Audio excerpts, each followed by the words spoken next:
Hi guys, this is a long playing review for Dick Tracy on the AMSTRAD CPC, released by Titus in 1991.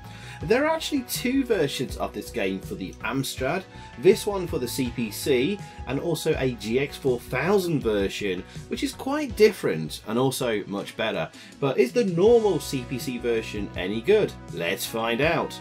But first, Dick Tracy is a popular figure in American pop culture, starting as a comic strip in 1931 in the Detroit Mirror. The character of Dick Tracy was loosely inspired by Eliot Ness, of course made famous to most of us in the Untouchables movie in 1987.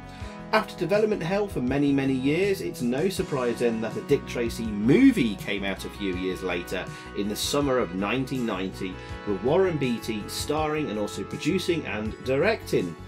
The Titus game took nearly a year to come out after the movie, and whilst the movie was a modest success, it didn't reach the heights of, say, Batman the year earlier, and critical reception was lukewarm.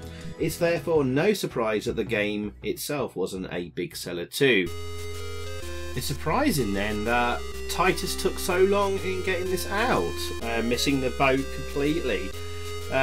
But then we'll probably find out more about why that happened when we talk about the Commodore 64 version later. Anyway, this is the title screen and the only music in the game. The musician here is Christopher Fevre, who became the main musician for Titus for their big releases from 1989 onwards, like Crazy Cars 2, Dark Century, Fire and Forget 2, Titus the Fox, Prehistoric, The Blues Brothers and Wild Streets. And this is pretty much the whole length of the music, so we'll kick things off here. Note the GX4000 version has music all the way through and different music for different levels as well. Anyway, but you can tell it's the same musician as a lot of Titus releases. Christophe Fevre. And is it Titus or Titus? I'm never sure, but I always call it Titus. Anyway, this is a, well, I'm about to call it a run and gun, but we're actually starting off with our fists here. But yes, it's a single screen, run from left to right, punch or shoot all the bad guys, get to the end of the level, move to the next level, that's it. But as you can see now, I've got a gun there. So, you can switch between your guns by ducking down and pressing the jump button. And you have a pistol, or you can have the Tommy gun or machine gun, whatever you want to call it. And it's pretty easy to use your fists anyway. You just stand there, hold down the fire button and let them just walk into your fists. And some of the enemies will drop guns and ammunition for you to pick up. Just gotta like get the guys in the windows with your gun. I recommend just using the pistol so you can target and see where your bullet's going. Because when you use the Tommy gun, you don't actually see the bullets fly across the screen or anything. Okay, so there we go. Graphic-wise, it kind of looks okay. But the sprite animation is pretty awful.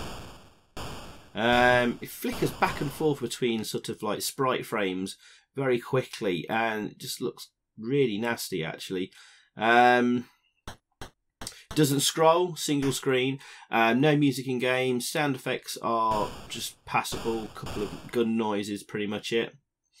And yeah, that's about it to mention. The wristwatch there, if you look in the bottom left corner, the clock isn't moving, so there isn't a timer on the level. And when you reach the end of the level, which will be probably the next screen here, I think, there's a boss to take out. Prune Face or whatever. I can't remember all the names of them. Here's the boss here. They all look the same. Same sprite. All you need to do is shoot him a couple of times and he gives up, surrenders, and you can arrest him. Final boss should be Big Boy Caprice. Very nearly called him Big Boy Capone. Obviously, playing on the Dick Tracy cartoon, obviously was inspired by Eliot Ness versus Al Capone.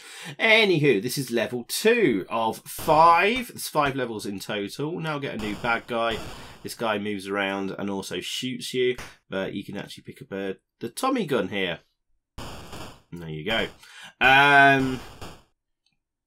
Actually, this game feels very similar to Wild Street, if anyone remembers that, which was released a few months earlier. Or that also got a GX4000 release. To be honest, this is a bit better than Wild Streets. This has more of a RoboCop feel to it, and that's why I'm kind of drawn to this one, because I'm a big fan of RoboCop style games, a sort of 2D side-on run and gun type thing. It's about the same pace as RoboCop as well. So I perhaps enjoy this more than other people. So this game is kind of like, it's not great, is it, guys? But if you're a fan of RoboCop, you may get some kind of enjoyment out of it. It's passable, but really, it's actually ridiculously short and easy, apart from level 4, which we'll talk about when we get to it. I have to give credit to the manual, which is done in the style of a 1930s newspaper, which is kind of cool. Although they didn't really go all out with the concept, but at least they tried. But I'm struggling to find a release date for this game, exactly. I could see that the Speccy and Commodore 64 versions were reviewed in magazines around April 1991. Presumably the Amstrad CPC version came out in the same month, but the Amstrad GX4000 version arrived in June of 91, literally a few months later. So there you go. Talking of other versions, we're going to look at the Titus versions, and these appeared on the ZX Spectrum, Commodore 64, Atari ST, Amiga and DOS. And starting with the Speccy, well, it has decent, well-defined sprites and graphics, albeit in monochrome, but it moves at a slower frame rate. It has absolutely zero sound, and guns seem to have unlimited ammunition, so bad guys seem to need more hits to kill to compensate. However, once you get the Tommy gun, you can just stand there on every screen massacring enemies easily. This feels a little unfinished and rushed. Crash magazine gave it 37%, and it's terrible. Commodore 64 version. Well, Dick Tracy is the lowest rated game in Commodore format magazine's history, scoring a whopping 11%. There's actually a brilliant and revealing article about it on the Commodore Format Archive.com website. Go read that. And yes, it's truly terrible. Basically, it's unfinished. First-time coder Don French in San Francisco was tasked with doing the Commodore 64 version, but Disney pulled the plug before it was finished after the movie didn't do as well as expected. It seems Titus, who had the rights outside the US, bought the code and just released it as is. At least that's our best guess. Especially if you dig around in the code and data, you'll find lots of unused or half-finished stuff. And that is really, really terrible and poor of Titus. I was gobsmacked about those versions, but I'm similarly gobsmacked by the Atari ST version. Kind of lost for words for this one. So first off, it's a single screen affair, it doesn't scroll, and it's like a mix of the Amstrad CPC and GX4000 versions in terms of graphics. It's got the colour scheme of the CPC, and the same music, albeit sounding differently, of the GX4000 version. But everything moves at a stupidly fast pace, but not at all smoothly. Sprites jitter across the screen like it's skipping ahead frames. It's absolutely terrible for a 16-bit game. But on the Amiga, as suspected, this is an Atari ST port that I think actually plays slightly slower. And despite the Amiga having better sound capabilities than the ST's AY chip, this will have you reaching for the volume control to turn it down the awful music very, very quickly. It's unbelievably bad. Now, the DOS version is identical to the ST and Amiga versions, except it's the slowest, but has better music. Ugh. I mean, all the versions are terrible across the board from Titus. The Amstrad version seems to come out the best, weirdly. But we're just looking at the Titus versions, of course. Different versions are released by different companies for the NES, Game Boy, Sega Mega Drive or Genesis, and Master System. And they're very different in styles. The NES version is definitely worth mentioning, with very different gameplay, but also being notoriously bad itself. Just go watch the Angry Video Game Nerd video. So there you go. Right, we're on level 4, which actually introduces some platforming elements here as we jump between buildings. The problem here, though, is a single screen and it doesn't scroll. Not a problem on the GX4000 version, but check this out here. where I'm jumping, that is the edge of the building. You might not have noticed that. And look, if you walk off the edge of the screen, you would have fallen to your doom and you would have been sent back to the start of the level. Also, don't get hit by any bullets if you're close to the edge, otherwise you get sent backwards. And obviously slide off the edge of the building if you're near it. And so therefore, this level is actually quite hard if you've never played it before. And you have to be like ridiculously quick by coming out of your duck and shooting your gun.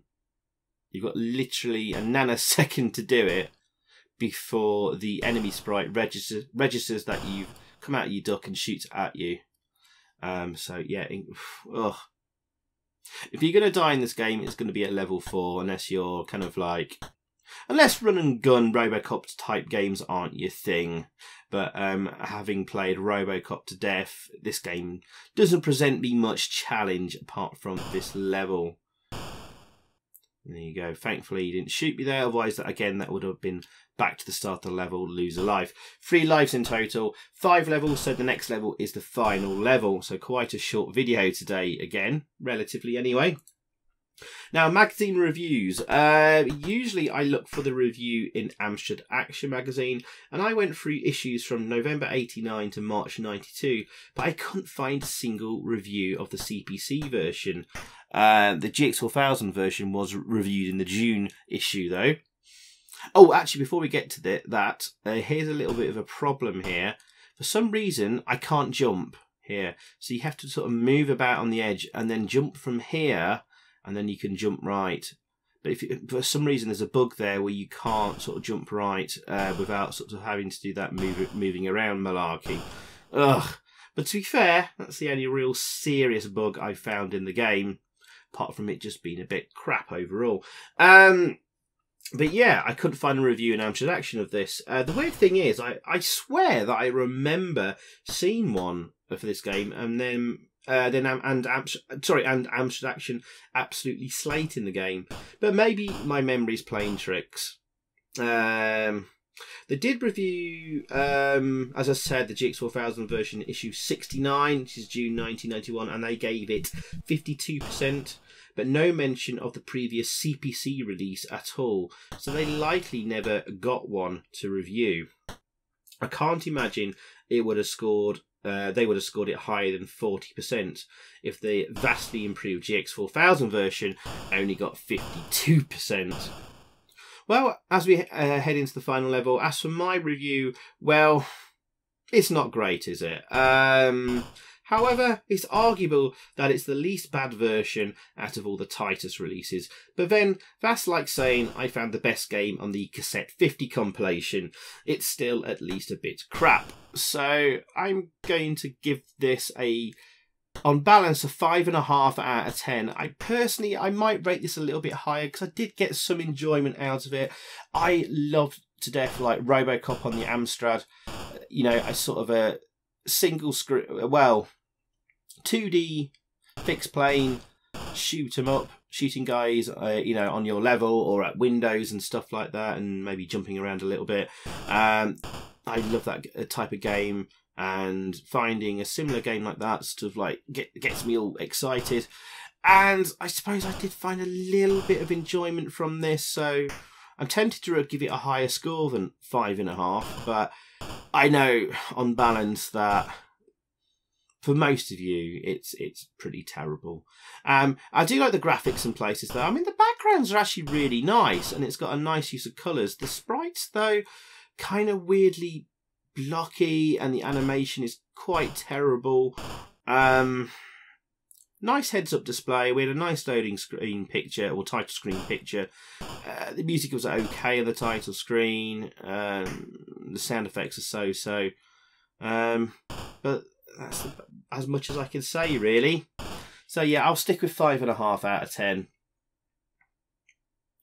And yeah, I literally watched this movie. This is actually based on the movie, of course, the Warren Beatty movie, not any of the comic books, or in the clock tower thing with all the gears moving around, like at the end of the movie. And that's actually the final bad guy there, Big Boy Caprice. Stage. For a little bit of a difference here, you need to jump on the barrels and shoot him. So this supposedly follows the plot of the movie. The Jigsaw 1000 version does a little bit more because you actually see the bad guy you're taking down in the heads-up display. And there you go, that's the game complete. I literally watched this movie before doing the commentary, and there you go, end of the game. We get a nice ending picture, but that's it. And we'll just show you the game over screen shortly. Yeah, I watched the movie before doing this commentary, and I really don't have much to say about it. I realised while I was watching the movie, I thought I'd never seen it, but I remember tiny bits of it now, and it just goes to show how pretty much unmemorable the movie was. It's actually well made. It looks actually quite spectacular in places. The music is great, but it's such a forgettable movie, especially compared to something like Batman the year before. So we're just fast forwarding through here. As you see, the game just looped around to the start again. Score reset. Just going to show you the game over sequence. So yeah, I did wonder if you could just jump through the entire game, but you got the guys in the window shooting you. If you remember Wild Street's a very, very similar game to this from Titus a few months previous. You could just jump through the entire game, but not here. The game is easy enough anyway. And here we go, it's about to get killed. And here's the game over screen. There you go, nice picture of Big Boy Caprice there. So thank you very much for watching, guys. Let me know what you think in the comments below. And take care and goodbye. So thanks for watching, guys. I hope you enjoyed that. If you did, please click a like below, leave a comment, and also subscribe if you haven't already. And over that way, there's another video for you to check out. Zypho, out.